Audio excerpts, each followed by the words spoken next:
So, hello everyone, my name is Simango. I'm presenting from South Africa. It's at 11 p.m. right now. Our presentation is on brain-computer interfaces and access to library collections and future access to library collections. I just want to start by acknowledging the San Jose State University School of Information before I start. And then without further ado, I'd like to just start off with a disclaimer.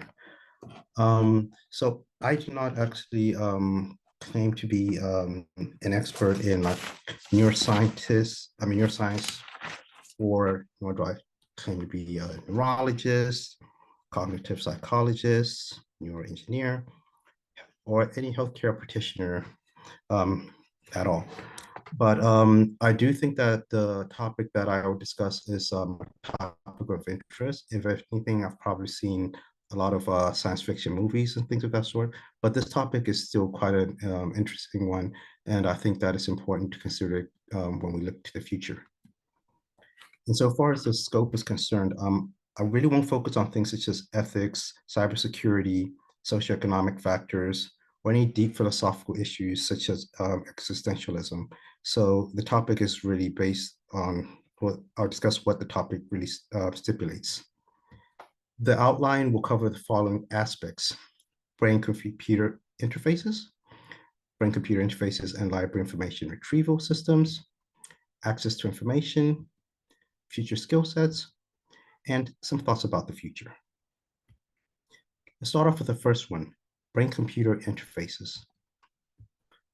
We'll start off with the brain, computers, interfaces, and we wind up with the brain-computer interface.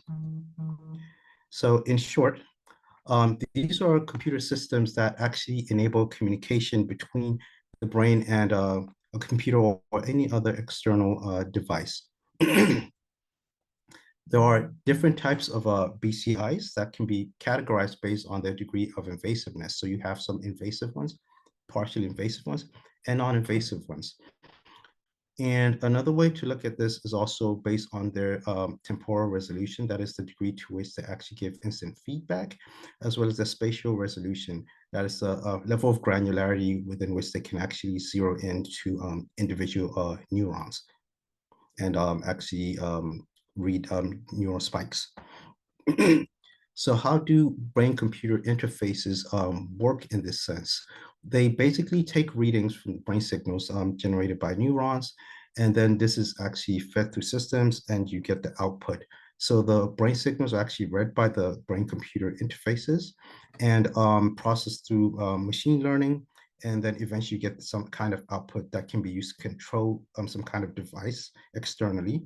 And in this example, you see a prosthetic hand, or at least arm. So how have brain-computer interfaces been used? There are several use cases, and have been used for diagnosis purposes, for rehabilitation, as well as assistive devices. So for example, it's neuroprosthetics, environmental control devices, as well as communication devices. Let's now move on to consider brain-computer interfaces and library information retrieval systems.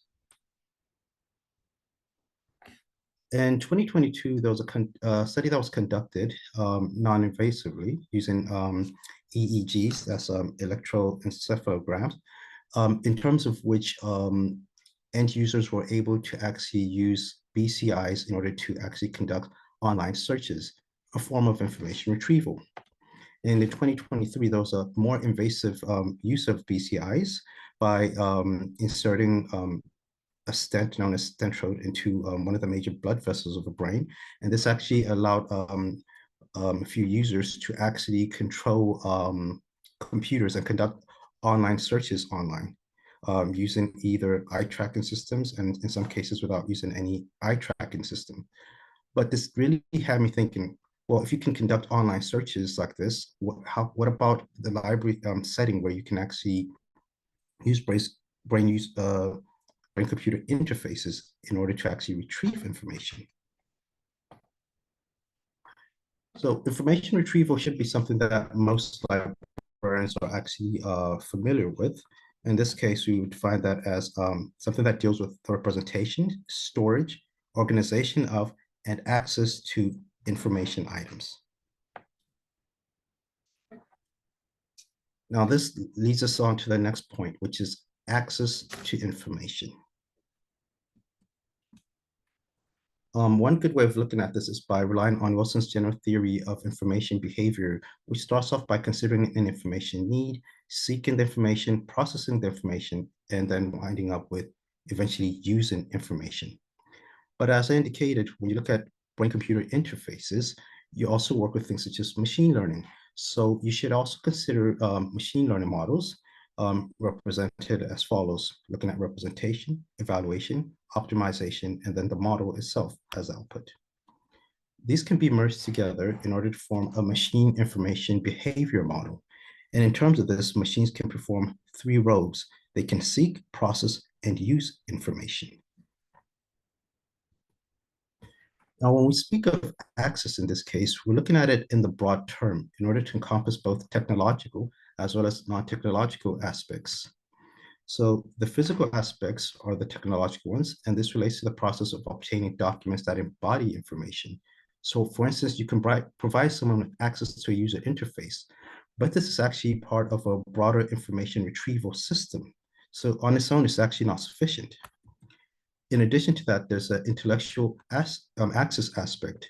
And this basically relates to the degree to which people are able to actually comprehend the information that they can access physically and understand it intellectually.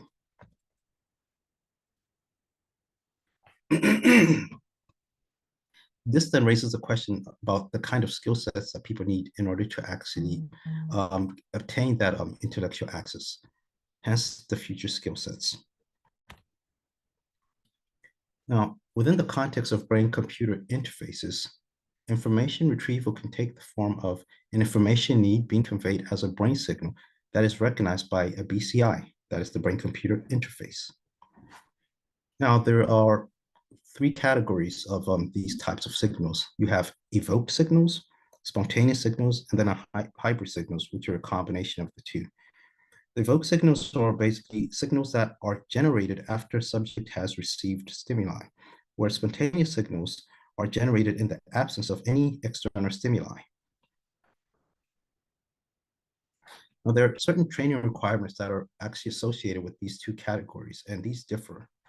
So, whereas evoked signals actually call for very little user training, a great deal of time is actually required in order to train users to rely on spontaneous signals when using brain-computer interfaces. Now, how would one expect this to affect the future skill sets of that are possessed by librarians? Well, there are four categories that have postulated in this case: neuroscience literacy, technological literacy, concept formation, and information literacy. Let's start off with neuroscience literacy. This is a case of understanding the brain and how it functions. Starting off with the basic level of understanding neurons, how these aggregate and actually function within the context of a brain, how the brain exists within the context of the central nervous system, working alongside the spinal cord.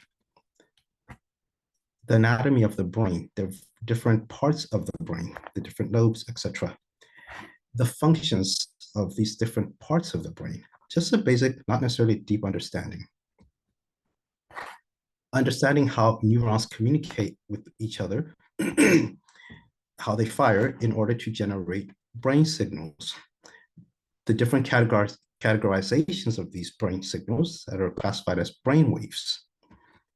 How these brain waves are then detected by brain-computer interfaces and mapped out. Then understanding this whole process holistically, so that if someone uses a brain-computer interface, such as the EEG cap that you see the person wearing on the screen here, and how those signals are actually picked up and eventually encoded or at least decoded so that eventually the person is actually able to conduct an online search, in this case, to retrieve information. That process should actually be understood, and that would be a form of neuroscience literacy. The second one is technological literacy.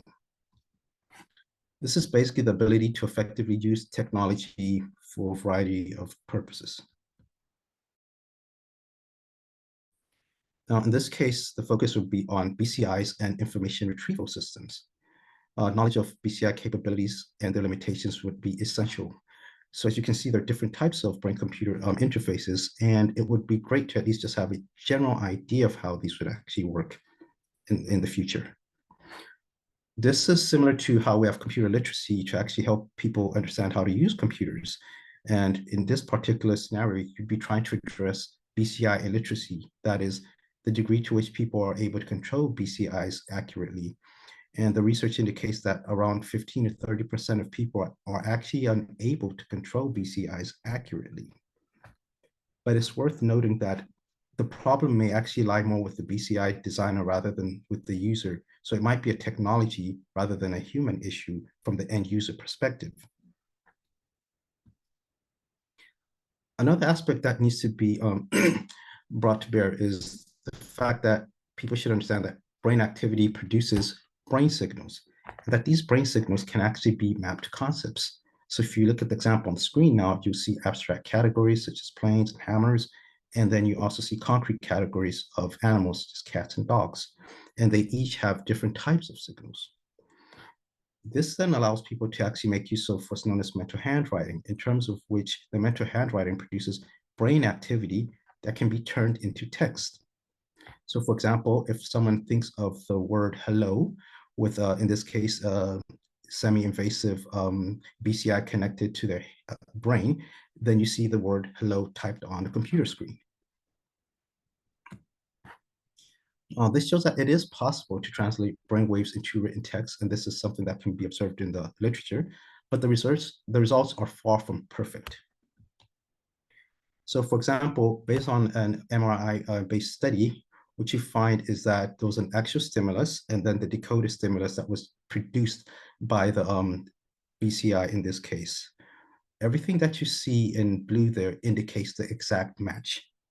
And then everything in purple is, represents approximations, and what you see in red are the errors. So you can see that it's not really 100% accurate. And to be honest, the more invasive BCIs, that is the ones where you actually have a BCI implanted into a brain, actually produce far better results, with accuracy results around 70%, but the non-invasive ones would actually produce far lower ones. Another example is one study that relied on EEG to text translation. So this was non-invasive as well, in which case someone wore an EEG cap, and then they made use of I think it was a large language model in order to actually try to translate or detect what the person was thinking. So in this example that you see here, the target sentence would have been something like, let me just move this. Yes, I'd like a bowl of chicken soup, please. But the translation result was actually, yes, a bowl of soup, please. So it wasn't 100% accurate. But the actual results from the study give you a bit more detail. And what you see is that in this example, you have everything in bold actually indicating the words that were actually detected accurately. Some of these were done with raw brain wave files, and then the others with eye fixation assistance. But the main thing to take from this is that the quality of brain decoding results remains substantially low, particularly in the case of non-invasive BCIs. The third thing to consider is concept formation as a skill. Now, concepts are basically the building blocks of concept formation. And concepts are actually influenced by perception as well as context.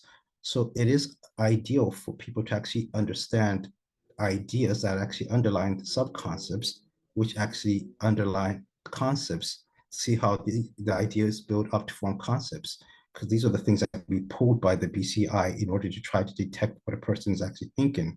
And these have certain brain signals that are actually given off, so that if someone is actually thinking of the word hello, the result should actually be produced as hello.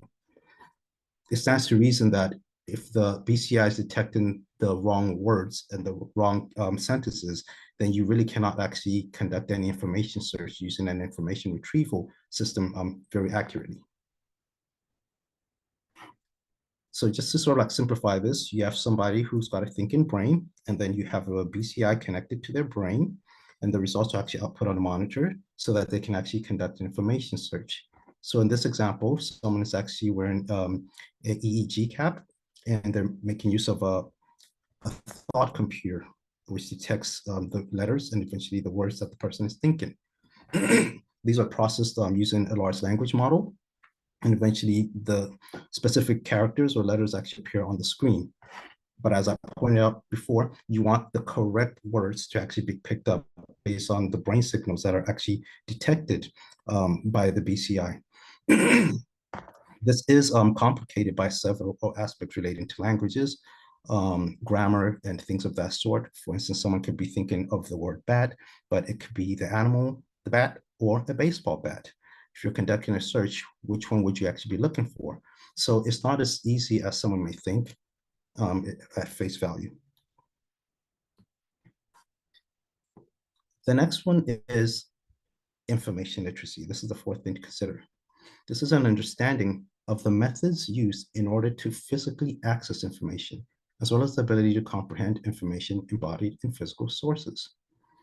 Now, in recent years, this has actually been affected by developments in artificial intelligence. More specifically, I'm referring to large language models.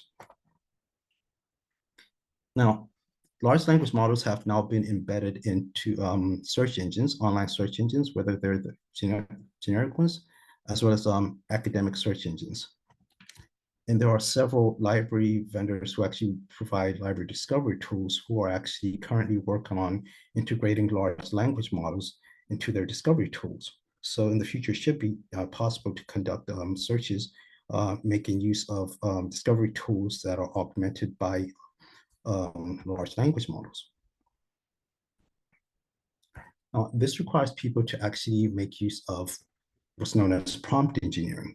Now, I won't go into the details of prompt engineering, but it suffices to point out that one should actually at least have some kind of understanding of concepts in order to actually generate the right prompts to generate the correct results from a large language model system. And there are different types of prompt engineering that can be utilized and different types of prompt engineering skills that are actually required to actually produce optimal results. Well, one thing that people should look out for in this case is AI hallucination. So if you're making use of an information retrieval system that's actually has some kind of large language model embedded into it or embedded with it, then there's still the possibility of having AI hallucination, which is basically false or misleading output generated by an AI system. There are different types of hallucinations that can actually arise. There are input conflicting hallucinations, context conflicting hallucinations, and fact conflicting hallucinations. These are things that people need to guard against. And this is something, a skill set that end users as well as librarians alike should actually be mindful of and should at least be able to master in the future. It's also important that once results are generated by a large language model through prompt engineering, people need to actually be able to validate the findings, the accuracy of these results. This can be done either manually or it can be automated. But these are all part of information literacy skills that could actually supplement the use of brain-computer interfaces. So then this brings me to some thoughts about the future. Now, this is in line with the theme of this mini conference, but there are certain limitations of human knowledge that I'm subject to, as well as everyone else. A knowability of the future, or temporal limitation of access to future knowledge. We really do not know what the future holds. So for the most part, some of these things are just educated guesses. And finally, the omniscience requirement. We are not all knowing, so we do not know everything that can be known. But if I had to take a guess, the first thing I would think of is the possibility that transhumanism could affect the adoption of BCIs. Now, this deals with integration of technology into the human body biologically, so that humans, excuse me, humans go from using technology externally to wearing technology, and then eventually having technology integrated or embedded with their biological systems, in this case, their brains. But if I had to wager, I'd say that most of this would probably be influenced more by technological adoption factors. So if you look at how technology is actually adopted, historically, what you see is that the rate at which technology has actually been adopted has actually increased. So what you find that is there's a upward sloping curve that's actually sloping upwards exponentially now. And the rate at which technological, I mean, at least this acceleration has actually been doubling at a rate of doubling every 200 years since the year 1400. Now, this has actually been mapped out by Everett Rogers, who developed the innovation adoption curve to show how technology is actually adopted. First, it starts off slowly, and then it accelerates, plateaus, and eventually it dips. If you had to map this to the adoption of brain-computer interfaces, what you would find that is that we're still in the early stages the present day. That's not to state that in 10 years' time we'll still be in the early stages, but there's a lot that needs to happen in order for us to shift to the point where the technology is actually adopted en masse. There are several factors that would actually affect this adoption, and these can be categorized into three broad categories: technical factors, personal factors, external factors. So just by way of example, the price of brain-computer interfaces, the ease of use of these brain-computer interfaces, whether people would actually want to go for invasive procedures to have brain-computer interfaces installed implanted into their brains. Now, the degree of invasiveness would certainly have a role to play in this sense. There are those people who are in positions where they really need to use the technology. They may be paralyzed, and making use of invasive BCIs may actually be their best option in life. Whereas you can find people who might not necessarily have to use this technology, they might think twice. They might opt for something that is more non-invasive, especially if the technology is actually more affordable. Now, you can map the BCI landscape, and what you'll find is that there are BCIs that are used for medical purposes. As I indicated, in the case of paralyzed individuals, the invasive ones are actually used for medical purposes. You have some invasive ones, and then you have the non-invasive ones. The non-invasive ones are the ones that tend to be on the cheaper side and stand a good chance of actually becoming consumer products in the future, such as things like smartphones. Indeed, what you find is that the cheaper ones, for example, what you see on the screen here, like Brainco and Muse, these are things that can certainly become consumer products in the future. But for research purposes, the more invasive BCIs would actually be more expensive, and those would actually be used for more medical purposes as things stand.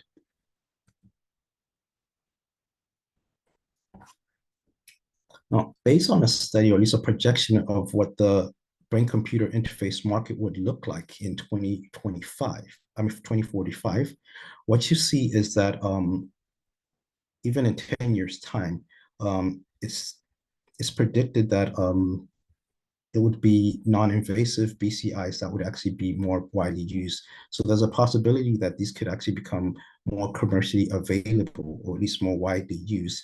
Hence why I do still believe that that would put us in a position where you could find that your general library user would come to the library with a BCI that is non-invasive, and such non-invasive technology, as I pointed out previously, does not require a lot of training, but it also means that the end user might not know how to use the tool optimally in order to conduct information retrieval searches using the library systems in order to access the library's collections.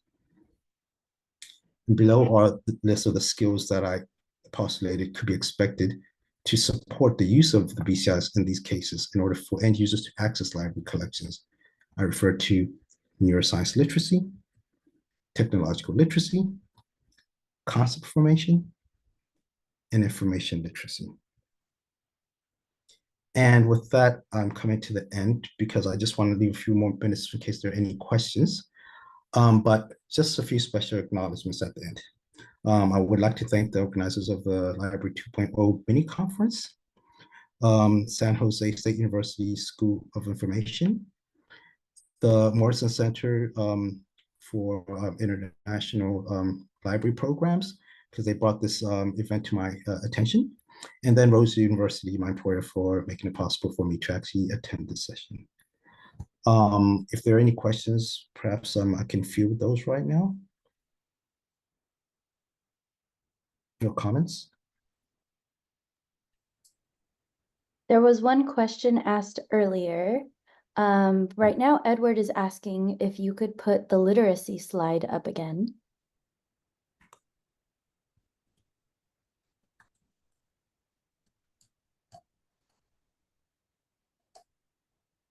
The information literacy one, or the general one? Perhaps the general one. Edward, if you want to elaborate in the chat, please let us know.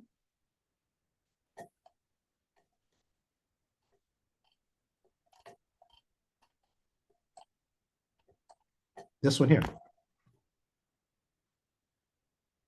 Edward, if you're still online, please let us know if this is the correct one. He said the one listing different types of literacies and what they entail. Oh, that'd be at the very end, I believe. Okay. And then in the meantime, there is another question from DRML, and that is, as equalizers, any advice for librarians to help keep this kind of technology accessible and equitable? So I think that from what I've seen, surprisingly, some of these products, especially the non-invasive ones, are relatively affordable in the sense that, well, they cost less than iPhone, so they're a couple $100, less than $500 at least. So it's possible to purchase those things and actually use them within the context of, let's say, innovative labs and libraries, where you actually have projects where you try to detect what people are actually thinking so that they can conduct information searches online. It's not 100% accurate right now, but I've seen YouTube videos of people doing this using Python scripts by themselves right now. And it's postulated that the technology can actually, or at least the dependability can increase within the next 10 years. With invasive technology, you can obviously get better results, but I'm looking at the broader category of users who might not go that route. But I think buying the products and then having them use innovative labs in the library and have, because it's basically like saying, we're reading your minds. I think that can excite people to try to see how good can the technology sort of like read your mind.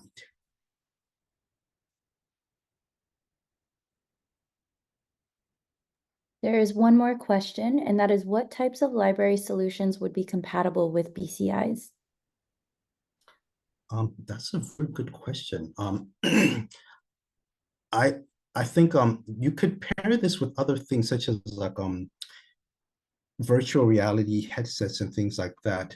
But some of the technology obviously does not exist as of yet. But in terms of things that currently exist, I would say the library discovery tool, which is what I was actually looking at right now, because you can use BCIs in order to conduct online searches using search engines. So you can certainly use it with the library discovery tool.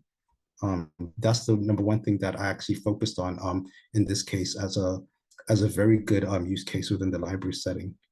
Looking at it in a virtual environment, obviously. But there could be a longer list, but that's one that I thought of.